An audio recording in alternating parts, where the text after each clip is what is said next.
What's going on, everybody? Welcome back to the channel. If you guys are new here, my name is Randy and I make videos on entrepreneurship, but lately I have been making a lot of dropshipping videos. That's what I'm going to continue to do until you guys tell me that you guys don't want it anymore. But anyways, today I'm going to be getting into the types of dropshipping stores there are out there.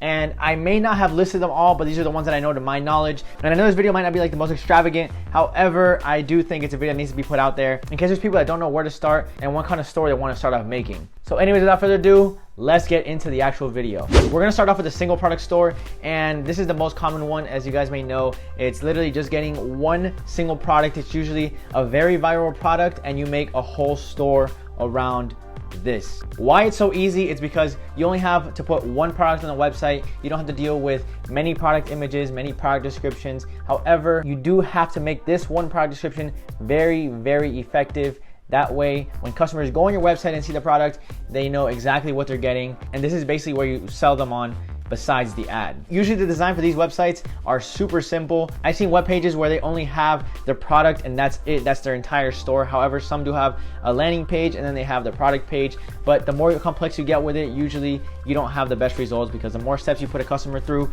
the lower your conversion rate usually is. However, I personally myself have never succeeded with a single product store, so I can't really give my side of the results on it for obvious reasons. However, I could tell you the basics and the breakdown of what I know from my dropshipping experience. Another good thing about single product stores is that there's very easy logistics. You only have to worry about the logistics for one product, and that is the only product that you're selling. However, with this also comes a lot of downfalls. If you want to consider it a con, it is that it's a pump and dump. And basically what this means is you build a website around this one product, you make quick cash off of it, and then you move on to the next one. You can go that route or you can scale it. However, the chances of you scaling just one product, it's super rare if it's not very unique, because a lot of people are gonna have the same mentality as you. And I know one that I've seen people try to scale, which really didn't work too well, which was the back posture corrector.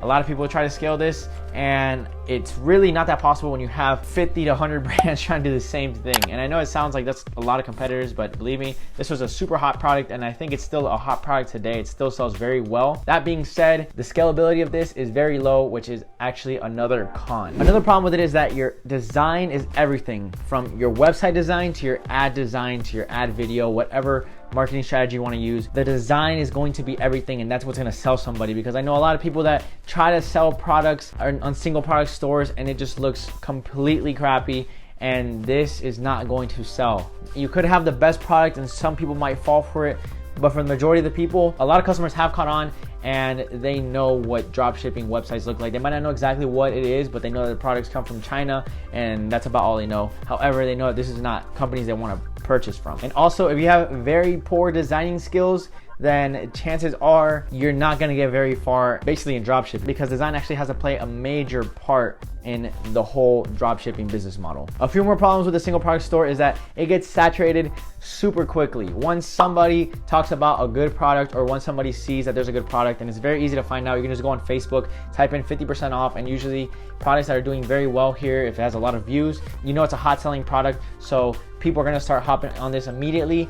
And obviously everybody wants to make a quick buck, so the product gets saturated so quickly that the chances of making big money on it start to go down, and by the time you get in on it, you're probably going to be late to the party. So this is a really big negative factor on the single product stores. Additionally, you're only selling one product, so what do you have to upsell? The same exact product. And how efficient can that be? It's really not that easy to upsell somebody on the same product, unless it's something that you can sell twice, or something that can only be used once, and then you can upsell them on another one for a lower price. For example, there was acne patches I've seen. You can sell those because once you're done with the 24 pack or whatever, they have to buy another one. So why not give them a discount right then and there and get the most out of your money at that exact moment? But aside from that, you're gonna have a low average order value. And like I said, I personally wouldn't proceed with it unless it's like a super unique product like this one that I've seen. I think it's even patented nowadays. It's a little piece of metal that you can push them open with and pull them closed with and pull levers with. That way you don't have to get germs on your hand, which is really a good product nowadays for COVID.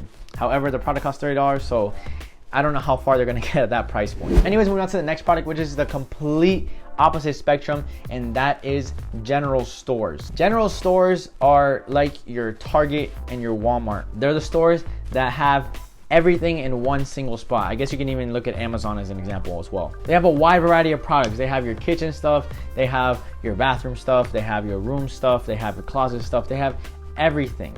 And the good thing about this is that since you can put so many products in one store, you have the opportunity to advertise these products and test out which one does better than the others. You can then proceed with blasting this product until it gets worn out, or make its own store out of that, which is gonna be something that I'm gonna get into later on in this video. Another part of the general stores is that you can have a high average order value because you're gonna have so many different categories. You're gonna have basically a store inside your store for the bathroom, a store inside your store for the kitchen, a store inside your store for the living room, for a bedroom, etc., right?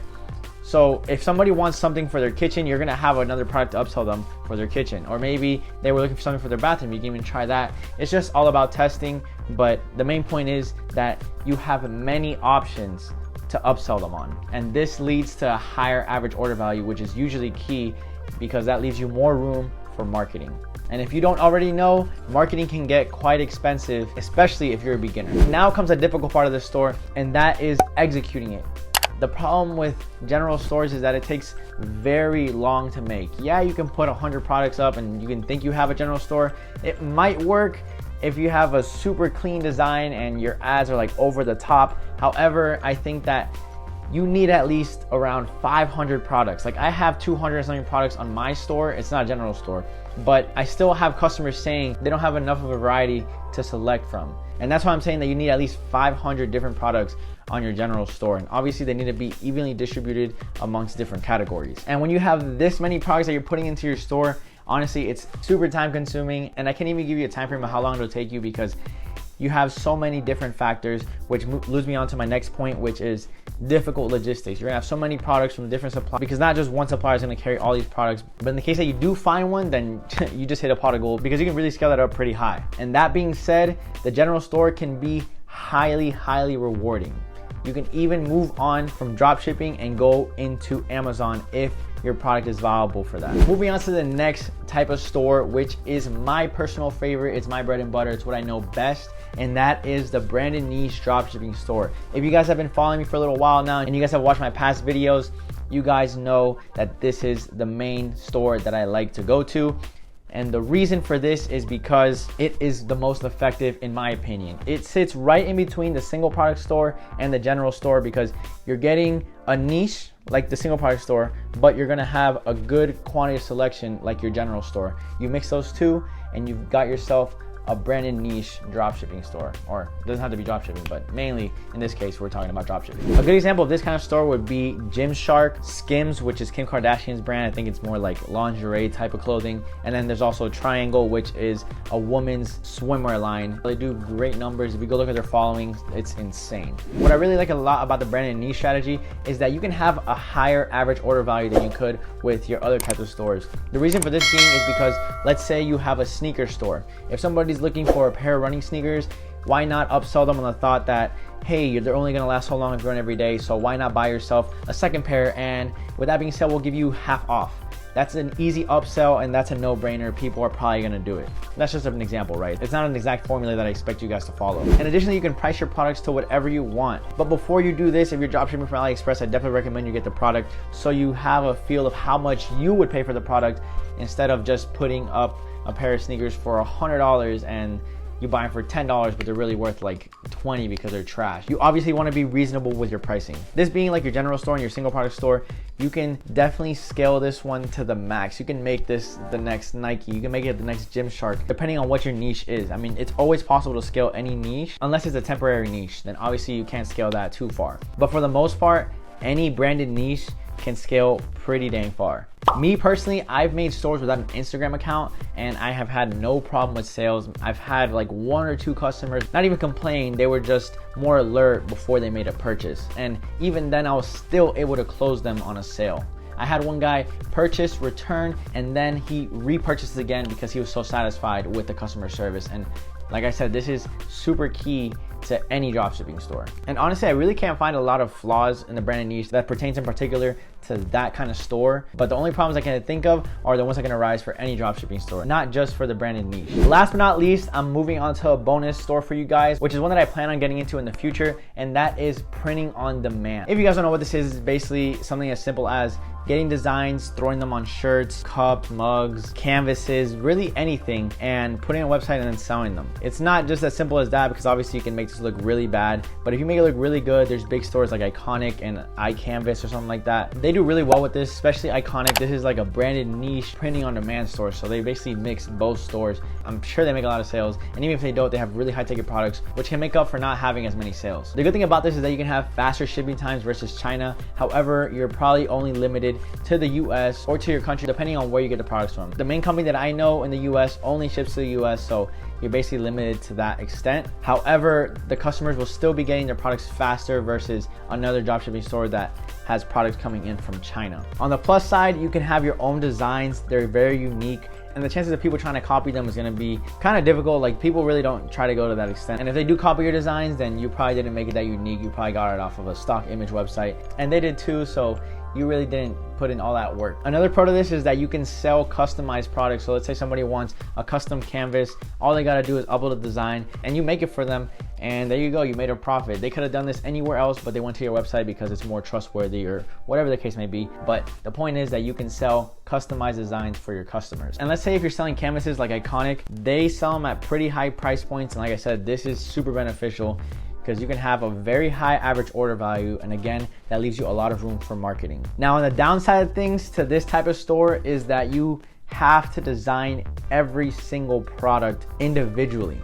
That's if you want to go that route, right? Like I said, you can always take pictures from stock photos and upload them to the design maker and then put them on your website. However, like I said, this is too easy. A lot of people probably do it, so why even try to compete with them? Instead, make your own designs. And this will obviously take you much longer, but you're gonna have a way more unique store and people will see this, which could potentially bring you in more customers, and that obviously means more revenue. As far as upsells go, I can't really give you too much information on that because I never really made a printing on demand store, so I don't have experience from this. But I'm assuming that if somebody's buying art, chances are you could try to upsell them, but the chances of them accepting the offer is going to be probably a little bit lower than it would be for, like, let's say a branded niche store. And last but not least, the logistics is gonna be super easy. You have one supplier if you use that one provider to make all your products. And I know another one that I plan on using in the future is gonna be Viral Style. Don't take my word for it just yet, guys. I have to test it out, and then I'll give you guys solid information on how their services are and all that. But anyways, if you guys did enjoy, make sure to give this video a thumbs up, and also don't forget to subscribe and turn on your post notifications so you guys don't miss out on any future videos just like this one. With all that being said, guys, I will see you in the next video.